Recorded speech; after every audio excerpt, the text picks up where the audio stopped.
Well, I suppose when you have a season where nearly every episode has introduced some new brilliant place or character or story development or amazing action scene, you're bound to have one episode that strikes you as just kinda meh. I just didn't think that would be the episode where we would finally learn what Zahir's deal was. Korra, etc. follow Aiwei into that desert town from Last Airbender, but because nobody drinks any cactus juice, there's nothing particularly interesting about this location. Unless you note that the style of dress has shifted inspiration from the Middle East to Native Americans. And they basically wait in a closet to wait for Aiwei to meet up with Zahir. Until Korra gets fed up with the unfunny Pai Sho gag, confronts Aiwei only to find that he's actually gone into the spirit world to meet with Zahir. I will say, that is actually a brilliant plan. There's just one problem with it. But there is no need to worry. I was not followed. Allow me to play a clip from last week's video. Yeah, sure. He's all the way over there, and he can feel your heartbeat through the floor and your shoes. How is it possible that he didn't know he was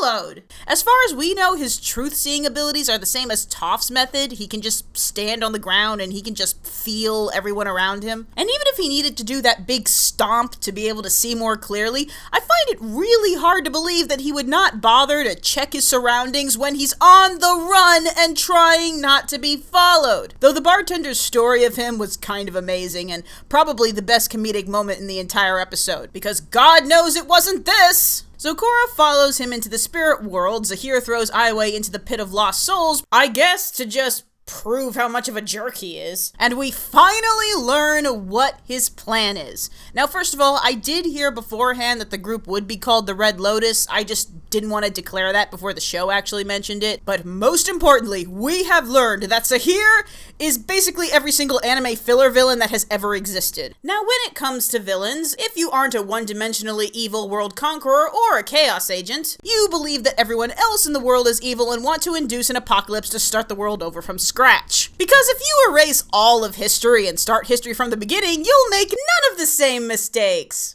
That's how the saying works, right? Yeah, this overdone villain plan is stupid. Light Yagami had a better plan to rid the world of evil.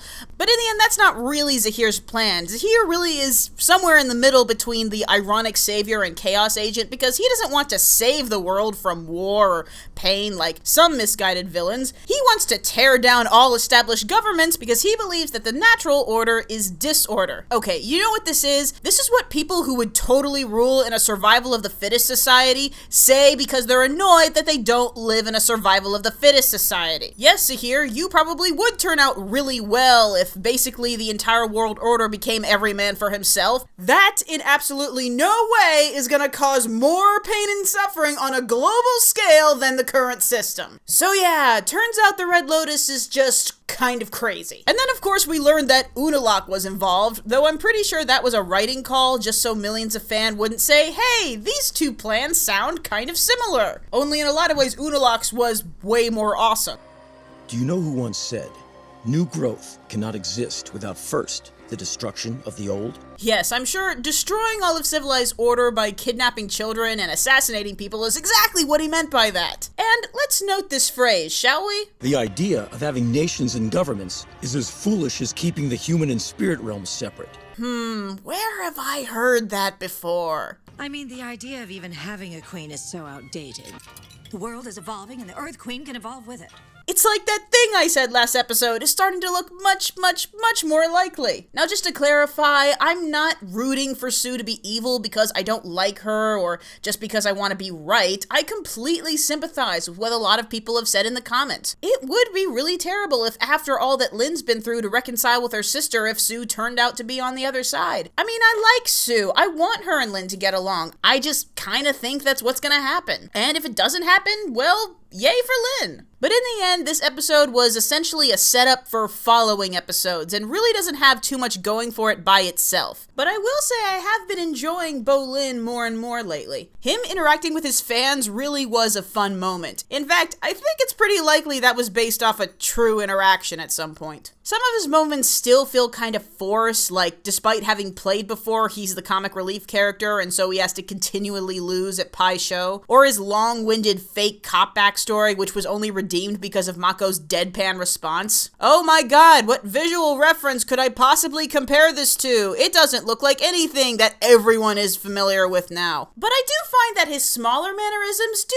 make him more adorably endearing. Ooh, Mako. I also did appreciate the little spirit cameos, like the writers suddenly remembered, oh yeah, that was a big deal last season. Well, it's something. I am also really glad Mako is still in detective mode. It's the version of him that is the most engaging and contributes the most to the story. Plus, this is the Korra-Mako dynamic that works the best. Critical thinking Mako against Korra's impulsiveness. Not that it really helps him any. And we did get a really good action scene between Mako Bolin and the other Red Lotuses. But is anyone else kinda disappointed? I mean, this shot was in the Book 3 trailer, and I think a lot of us would have thought that this would be a more personal confrontation or a rematch, but nope, Minghua is just crazy and awesome, I guess. And Asami still isn't doing much, and it is really starting to bother me. Asami is slowly becoming the Ron of the group. You are just refusing to give her anything interesting to do. And the redundancy of the Pai Sho scene does not count. It did not add anything to the episode and couldn't possibly foreshadow anything. And just to learn that each culture makes up their own Pai Sho rules isn't something we needed to waste 4 minutes of this episode doing. Unless the goal was to show how boring stakeouts were, which very well might have been the case. But she is in a really good position to do something significant next episode, or else. Speaking of which, I was wondering when the Earth Queen would come back into the story, considering that loud, obnoxious war declaration, and I think splitting the group up will make next episode really interesting. We're in the home stretch now, Animaniacs! Will Korra defeat the Red Lotus, or convince them that their plan is stupid, or will she suddenly decide, hey, for the sake of world balance, this sounds like a good idea?